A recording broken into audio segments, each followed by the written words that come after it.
Dark chess. How to play. The rules are the same as regular chess except for these changes. For a refresher of those rules, check out this video.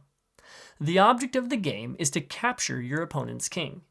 Parts of the board are hidden from view. You can only see your pieces, one space around each of your pieces, and the spaces any of your pieces could move or attack to.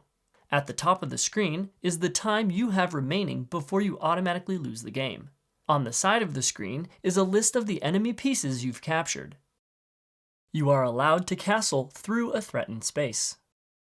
If you play the campaign, you'll face opponents that have special unknown rules for you to figure out, like fighting an army of knights, traps in the floor, or they'll have the ability to swap the location of their pieces. There are also checkmate puzzles to solve, unique board setups, and possibly more.